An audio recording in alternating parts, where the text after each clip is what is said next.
प्यार भी अभिव्यक्ति मांगता है। भाग 7। रूपा सारा काम खत्म करके जल्दी से अपने कमरे में आ गई ताकि वह उस कहानी को जल्दी से पढ़ सके। सुमित रवि के साथ बैठक में बैठकर टीवी देख रहा था, इसीलिए रूपा आराम से कहानी पढ़ सकती थी। रूपा ने आराम से बैठकर कहानी को पढ़ना शुरू किया। वो किसी रमा नाम की स्त्री की कहानी थी। शुरू में रूपा को कहानी कुछ पसंद नहीं आई क्योंकि उसमें रमा के जन्म के समय की कुछ बातें लिखी थी।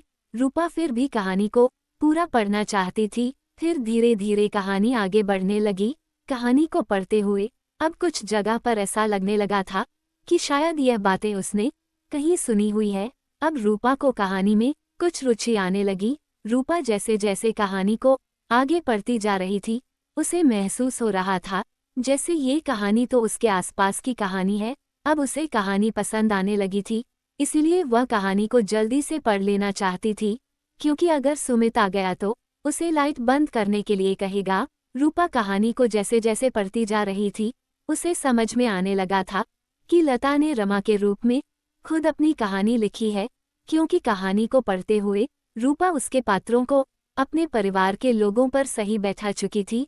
अब तो रूपा को ये पूरी कहानी अपने परिवार की कहानी महसूस हो रही थी, खासकर यह उसे पूरी लता की कहानी लगने लगी थी। अब रूपा और जल्दी जल्दी इस कहानी को पूरा पढ़ लेना चाहती थी। रूपा जैसे जैसे कहानी को आगे पढ़ रही थी, उसे लता के अंदर कितना सूनापन है अब महसूस होने लगा था। रूपा सोचने लगी कि उसने जो आज तक महसूस किया वह बेवजह नहीं था। सच में मम्मी जी अपने को बहुत अकेला तन्हा महसूस करती हैं। वैसे अगर मम्मी जी अपने को तन्हा महसूस करती भी है तो उसमें क्या गलत है। ये बात तो सच्ची है कि कोई भी मम्मी जी के मन में क्या चल रहा है जानने की कोशिश भी नहीं करता। मम्मी जी डायरी लिखती है, कहानी लिखती है, घर में कोई यह नहीं जानता है, यहाँ तक कि पापा जी भी नहीं जानते हैं। घर में कोई भी मम्मी जी के अंदर क्या चल रहा है नहीं जानता। मम्मी जी खुद को कितना अकेला महसूस करती होगी जब घर का कोई भी सदस्य ये जानने की कोशिश तक नहीं करता। उसकी भी कोई इच्छा हो सकती है, यहाँ तक कि पापा जी भी नहीं। पापा जी तो यही सोचते हैं कि लता की गृहस्थी बहुत अच्छे से चल रही है और वह बहुत सुखी है। कभी कभी वह सच नहीं होता जो बाहर से दिखाई देता है। कई बार बाहर से पका दिखाई देने वाला फल भी अंदर से कच्चा निकल जाता है। फिर तो यह इंसान का मन है जिसमें अथाह गहराई होती है। उस गहराई की थाह पाना सबके बस की बात नहीं होती है, पर फिर भी हम अपनों के मन को जानने की कोशिश ही ना करें, ये तो सही नहीं है। लता को बाहर से देखकर सब लोग जितना सुखी समझते थे, उसके मन के अंदर उतना ही सूनापन और छटपटाहट थी कुछ करने की, उस सूनेपन से बाहर निकलने की। लता कई बार सोचती कि वह इस सब से बाहर कैसे निकले और एक ऊंची उड़ान भर ले, पर उसकी समझ में नहीं आता कि कैसे वह उड़ान भरे, क्योंकि कोई भी तो उसकी इस छटपटाहट को नहीं समझता। तो फिर वह किसी से कुछ कहे या कोई मदद मांगे भी तो कैसे, वो किसे अपने दिल का हाल सुनाए। रूपा जैसे जैसे कहानी को आगे पढ़ती जा रही थी, उसकी आंखों से आंसू भी उतनी ही तेजी से बह रहे थे। कहानी ने लता के अंदर के छुपे दर्द, उसकी छटपटाहट, उसके सूनेपन का सजीव चित्रण रूपा के सामने प्रस्तुत कर दिया था। कहानी पूरी होने को थी, तभी रूपा ने देखा कि रजिस्टर के कुछ पन्ने खाली थे। फिर उसके आगे लिखा था कि मैं उड़ान कब भरूंगी, मुझे उड़ान भरने के लिए पंख कौन देगा। रमा की यह कहानी कभी पूरी भी होगी या नहीं, यह मैं नहीं जानती हूँ। अगर रमा की कहानी कभी पूरी हो जाएगी तो उस दिन मेरी यह कहानी भी पूरी हो जाएगी। तब मैं इन खाली पन्नों पर उसकी उड़ान की कहानी लिखकर इस कहानी को पूरा करूंगी। उस समय तक रमा के साथ साथ मुझे भी इंतजार करना होगा। जब तक कोई रमा की छटपटाहट को महसूस नहीं कर लेता, मुझे उस दिन का बेसब्री से इंतजार रहेगा जिस दिन रमा पहली उड़ान भरेगी। रूपा ने पूरी कहानी पढ़ ली। अब उसे लता के अंदर की छटपटाहट बहुत अच्छे से महसूस होने लगी। लता के अंदर कितना सूनापन है ये समझते ही उसके अंदर बेचैनी उत्पन्न होने लगी। वह सोचने लगी कि मम्मी जी इस तरह से सबके साथ इतने अच्छे से कैसे पेश आती है। ये सूनापन, ये छटपटाहट उन्हें कभी सब लोगों के प्रति गुस्से से नहीं भर देती होगी। और उसकी आंखों से आंसू बह रहे थे। तभी सुमित सोने के लिए आ गया। रूपा की आंखों में आंसू देख पूछने लगा, क्या हुआ, क्यों रो रही हो। रूपा ने कोई जवाब नहीं दिया। सुमित पूछता ही रहा, पर रूपा पलटकर सो गई। थोड़ी देर बाद सुमित भी सो गया। रूपा खाली सोने का नाटक कर रही थी, पर उसे बहुत देर तक नींद नहीं आई। वो लता के बारे में ही सोचती रही कि उनके अंदर इतना अकेलापन होने के बावजूद उन्होंने कभी किसी को इसका एहसास नहीं होने दिया। सबका कितनी अच्छी तरह ख्याल रखती है। लता के बारे में सोचते सोचते कब रूपा को नींद आ गई, उसे पता नहीं चला। सुबह रूपा जब ऑफिस को जाने लगी तो वो उस रजिस्टर को भी अपने साथ ले गई। रूपा के सहकर्मी के पति एक प्रेस में काम करते थे। रूपा ने वह कहानी उन्हें पढ़ने को दी और उनसे पूछा, इसका हम क्या कर सकते हैं, क्या ये कहानी छप सकती है। रूपा की सहकर्मी ने अपने पति को वह देकर उसमें उनकी राय देने के लिए कहा। उन्होंने वह कहानी अपने साथ के एक लेखक को देकर कहा, उसकी यह कहानी कैसी है, उसको कैसे पूरा किया जाए, क्योंकि उसके अंत के कुछ पन्ने खाली थे और वह पूरी नहीं थी। सारी बात जानकर रूपा की बेचैनी और बढ़ गई कि अब वह उस कहानी का क्या करे। वह कैसे मम्मी जी को उड़ान भरने में मदद करे। बहुत सोचने के बाद रूपा को ध्यान आया कि जब उस दिन बाजार खरीदारी करने गए थे तब वह खाना खाने एक रेस्टोरेंट में बैठे थे। तब मम्मी जी ने बातों ही बातों में उससे कहा था, कभी कभी उनकी इच्छा भी होती है कि वह अपने स्कूल के कॉलेज के दोस्तों के साथ अकेले कहीं जाऊं। उनकी बचपन से ही यही इच्छा थी कि वो एक लेखक बने। उनकी किताब छपे पर ऐसा हो नहीं पाया क्योंकि उनके पिताजी बहुत सख्त मिजाज वाले थे और शादी के बाद तो एक स्त्री के मन की बात कौन जानना चाहता है। सब चाहते हैं कि वो बिना कुछ कहे सबका ख्याल रखे, बस उसके लिए किसी को कुछ ना करना पड़े।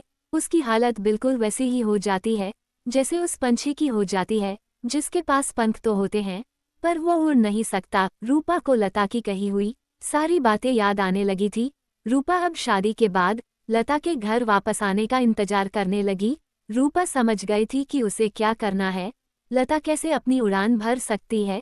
2 दिन बाद सुमित और रवि के साथ वो भी बुआ जी के बेटे की शादी में चली गई। शादी में रूपा जैसे ही लता से मिली तो वह लता के गले ऐसी लगी जैसे वह उसे वर्षों बाद मिल रही हो। रूपा को इस तरह से गले लगते देख लता ने कहा, क्या हुआ, तुम तो ऐसे गले लग रही हो जैसे बरसों बाद हम मिले हैं। अभी तो हमें आए 15 दिन ही हुए हैं। रूपा कुछ नहीं बोली, चुपचाप वहां से बाहर चली गई क्योंकि अब उसके आंसू नहीं रुक रहे थे, कहीं कोई देख ना ले। शादी के बाद जब लता वापस आई तो रूपा ने उससे पूछा, मम्मी जी आपको मुझ पर कितना भरोसा है। लता बोली, तुझ पर तो मैं खुद से ज्यादा भरोसा करती हूँ। तब रूपा बोली, मम्मी जी मुझे माफ कर दीजिए, उस दिन जब मैं साड़ी निकाल रही थी तब मैंने आपकी लिखी हुई रमा की कहानी पढ़ ली। मुझे कहानी बहुत पसंद आई, क्या वह कहानी आप मुझे दे सकती हैं? आजकल ऑनलाइन कहानी की प्रतियोगिता चल रही है ना, मैं उसमें उस कहानी को भेजना चाहती हूँ। लता बोली, कोई दूसरी भेज दो क्योंकि वह तो अभी पूरी नहीं हुई है। रूपा बोली, मम्मी जी मैं उसे पूरा कर लूंगी, बस आप मुझे वह कहानी दे दीजिए। लता रूपा को मना नहीं कर पाए और रूपा ने लता से वो कहानी ले ली। फिर उसे अपने हिसाब से यानी रमा को कैसे उड़ान भरने में मदद कर सकती थी उसी तरह से कहानी को पूरा कर लिया। फिर रूपा ने वह कहानी किताब के रूप में प्रकाशित करने के लिए अपने सहकर्मी के पति को दे दी और उनसे कहा, इसे किताब के रूप में छपवा दीजिए, इसका जितना खर्चा आएगा वो खुद उठाएगी। इस बारे में आप किसी से कुछ ना कहिए, जो कुछ भी जानना हो मुझे ही फोन कीजिएगा। प्रेस वालों से सारी बातें हो जाने के बाद अब रूपा इस बारे में विचार करने लगी कि उसने कहानी में रमा को किस तरह उड़ान भरने में मदद करनी है। अब उसे सब कुछ लता के साथ सही करना है क्योंकि अब वह जानती है कि लता क्या चाहती है, उसकी इच्छाएं क्या है, उसके अंदर इतना सूनापन और अकेलापन क्यों है, वह जीवन में क्या करना चाहती थी पर मजबूरी बस नहीं कर पाई। रूपा आज रमा के जरिए लता को बहुत अच्छे से समझ गई थी। अब उसे लता की उड़ान भरने में उसकी मदद करनी थी और उसे एक पहचान देनी थी जिसके लिए वह इतने लंबे समय से छटपटा रही थी। रूपा मम्मी जी को अब ज्यादा छटपटाते हुए नहीं देखना चाहती थी, पर रूपा सोच रही थी कि किताब छपवाने से मम्मी जी का सपना तो पूरा हो जाएगा लेखक बनने का, पर उनके दिल में जो सूनापन है वो उसे कैसे दूर करे। रूपा इस बारे में सोच ही रही थी कि तभी लता की भाभी का फोन आया। कि लता के कॉलेज से एक निमंत्रण पत्र आया है। उनके कॉलेज में रियूनियन प्रोग्राम होने वाला है, जिसमें उनके सत्र और उनसे आगे पीछे के 5 सत्र के विद्यार्थियों को आमंत्रित किया गया है। रियूनियन की बात सुनकर रूपा सोचने लगी कि मम्मी जी को वहां जाना चाहिए। इस रियूनियन से कोई रास्ता निकल सकता है, पर लता तो वहां जाने के लिए तैयार नहीं थी। रूपा ने बहुत कहा पर लता नहीं मानी।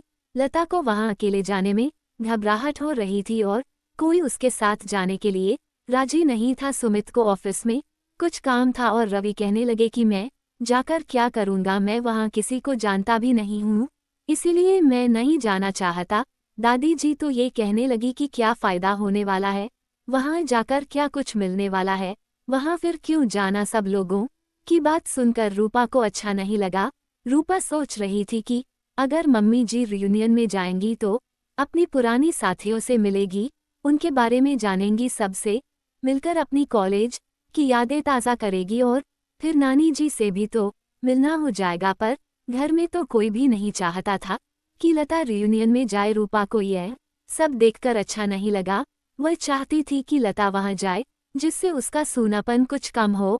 आखिर फिर रूपा ने ही कदम आगे बढ़ाया और कहा कि मम्मी जी रियूनियन में जाएगी, मैं उनके साथ जाऊंगी। बहुत दिनों से मेरा भी मन नानी जी से मिलने का कर रहा है, बस 2 दिन की ही तो बात है। रूपा की बात सुनकर रवि ने सिर्फ लता की ओर गौर से देखा, पर कुछ कहा नहीं और चुपचाप अपने कमरे में चले गए। दादाजी बोले चले जाओ, 2 दिन की ही बात है, सब हो जाएगा। रूपा की बात सुनकर सुमित बहुत खुश हुआ कि रूपा मम्मी जी के साथ जा रही है। लता के बहुत मना करने के बाद भी रूपा लता को लेकर नानी जी के पास चली गई। लता और रूपा को आया देखकर नानी जी बहुत खुश हो गई। मामा मामी को तो उम्मीद ही नहीं थी कि लता रियूनियन में आएगी। लता भी वहां पहुंचकर खुश हो गई कि एक पंथ 2 काज हो गए, नानी से मिलना भी हो गया और रियूनियन में भी जाना हो जाएगा। पर रूपा कुछ और ही सोच रही थी। रूपा लता की कॉलेज की सहेलियों और सब लोगों से मिलकर कुछ प्रयास करने की सोच रही थी, जिससे लता के अंदर का सूनापन कम हो सके। रूपा अगले दिन लता के साथ रियूनियन में जाने की तैयारी करने लगी। यहाँ आकर रूपा ने महसूस किया कि लता काफी खुश है और सबसे खूब बातें कर रही है, वरना तो घर में वह ज्यादा किसी से बात नहीं करती है, क्योंकि वे और सुमित तो पूरे दिन ऑफिस में ही रहते हैं। पापा जी की ज्यादा बोलने की आदत नहीं है, वैसे भी उन्हें घर के किसी काम से मतलब नहीं रहता। दादी को गुस्सा बहुत जल्दी आता है। अब बचे दादाजी, उनसे कितनी बातें की जा सकती हैं, वैसे भी दादी उनके पीछे पूरा दिन चिक चिक करती रहती है। पर यहाँ वे लोग 2 दिन के लिए ही आए थे, इसीलिए सब लोग उन्हीं के साथ बैठकर बातें कर रहे थे। दोनों बच्चे भी बीच बीच में बुआ बुआ करके उन्हीं के पास आकर बैठ जाते थे। वैसे अगर देखा जाए तो हर इंसान की ऐसी ही फितरत होती है, वह चाहता है कि उसे लोग तवज्जो दे, उसके महत्व को स्वीकार करें। उससे यह एहसास होना जरूरी है कि लोगों को उसकी जरूरत है, लोग उसकी परवाह करते हैं। अगर ऐसा नहीं होता तो इंसान समय से पहले ही खत्म होने लगता। अगले दिन रूपा लता के साथ रियूनियन में जाने के लिए तैयारी करने लगी। कॉलेज से आए निमंत्रण पत्र में 2 और लोगों को लाने के लिए पास भी थे, यानी कुल 3 लोग वहां जा सकते थे। लता ने अपनी भाभी को भी अपने साथ चलने के लिए राजी कर लिया। भाभी बोली ठीक है, मैं आधे दिन की छुट्टी लेकर आ जाऊंगी। अब रूपा लता को तैयार करने लगी। रूपा ने बहुत ही सुंदर तरीके से लता को तैयार किया। रूपा ने लता का हल्का सा मेकअप किया, हल्के रंग की नीले बॉर्डर वाली सिल्क की साड़ी में और मोतियों का हार। आज तो लता गजब ढा रही थी। फिर लता, रूपा और लता की भाभी तीनों शाम के 4 बजे लता के कॉलेज रियूनियन में शामिल होने चले गए। कॉलेज वालों ने अच्छा प्रोग्राम रखा था, बहुत सारे लोग आए थे। सब लोग इतने सालों बाद एक दूसरे से मिलकर प्रसन्न हो रहे थे। सब लोग अपने परिवार के साथ आए थे और एक दूसरे को अपने परिवार से मिलवा रहे थे। लता ने भी सबको अपनी बहू रूपा और अपनी भाभी से मिलवाया। रूपा जिस तरह से लता से बातचीत कर रही थी, उसे देखकर सबने रूपा को लता की बेटी समझा। लता की सहेली ने तो लता से पूछ लिया, आप भी अपने बेटे की शादी कब कर रही है? तो उसकी बात सुनकर रूपा और लता मुस्कुराए, बिना रह ना पाए। उन दोनों को इस तरह मुस्कुराते देखा सहेली ने पूछ लिया कि क्या मैंने गलत प्रश्न किया है? तब लता की भाभी बोली, नहीं, ऐसी कोई बात नहीं है, सुमित की शादी हो चुकी है। रूपा लता की बहू है। भाभी की बात सुनकर सब लोग हंसने लगे। इसी तरह हंसी खुशी के माहौल में सब बहुत खुश थे। सब अपने बारे में, अपने परिवार के बारे में बात कर रहे थे और कॉलेज द्वारा आयोजित कार्यक्रमों का आनंद भी ले रहे थे। तभी लता की सबसे अच्छी सहेली सुनीता ने लता से कहा, लता, तुझे यहाँ देखकर अच्छा लग रहा है, वरना तू तो हर बात पर मना ही कर देती है। हमें तो लगा था तू आज भी नहीं आएगी। लता बोली, अरे मैं तो आज भी कहाँ आने वाली थी, ये रूपा मानी ही नहीं, इसलिए मुझे मजबूरी में आना ही पड़ा। सुनीता बोली, चलो अच्छा है, कोई तो ऐसा है जिसकी बात तू मानती है, वरना हम लोग तो कहकर हार गए, पर तू कभी आती ही नहीं। पास में बैठी रूपा झट से बोल पड़ी, आंटी जी, आप मम्मी जी को किस बात के लिए मनाते मनाते हार गए, जरा मुझे भी तो बताएगा। सुनीता रूपा से बोली, बेटा हम सहेलियां कई बार बाहर घूमने जाती हैं, सब लोग जाते हैं, पर यह कभी नहीं आती, हर बार कोई ना कोई बहाना कर मना कर देती है। रूपा सुनीता के बगल में बैठते हुए बोली, आंटी जी आप लोग जाते हैं बाहर घूमने। सुनीता बोली, हाँ बेटा, ज्यादा लंबा तो नहीं, पर हाँ 1 हफ्ते तक का प्रोग्राम बना लेते हैं। रोजमर्रा की एक सी जिंदगी से कुछ ब्रेक मिल जाता है, इसे मनाते मनाते हम सब थक गए, पर यह कभी नहीं आई। रूपा बोली, आंटी जी अब जब आप प्रोग्राम बनाए तो जरूर बताएगा, मम्मी जी अवश्य आएंगी। पहले घर में कोई संभालने वाला नहीं था, इसीलिए वह नहीं आ पाती थी, अब मैं हूं ना, इसलिए वह अब की बार अवश्य आएंगी। रूपा की बात सुनकर भी सुनीता ने रूपा से कहा, अभी उसे अपना फ़ोन नंबर दे दे ताकि वे अब उससे ही बात करें, लता से नहीं, वरना लता तो मना ही कर देती है। सब ने रियूनियन में खूब मस्ती करी और फिर सबसे एक दूसरे से मिलने का वादा कर करके रूपा और लता भी अगले दिन अपने घर वापस आ गए। इस बार सबने महसूस किया कि लता रियूनियन से आकर बहुत प्रसन्न है। रूपा को यह देखकर अच्छा लग रहा था कि मम्मी जी खुश है। सुमित ने रूपा को धन्यवाद दिया कि वह मम्मी को रियूनियन में लेकर गई, जिससे मम्मी नानी से भी मिली और वह अब बहुत खुश भी है।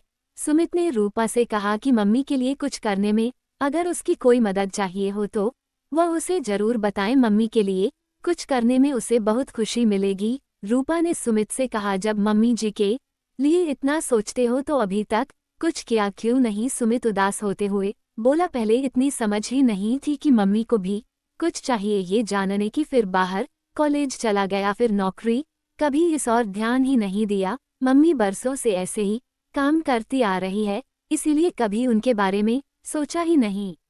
शेष कहानी अगले भाग में। धन्यवाद। कृपया मेरे चैनल को लाइक और सब्सक्राइब करके बेल आइकन का बटन अवश्य दबाएं।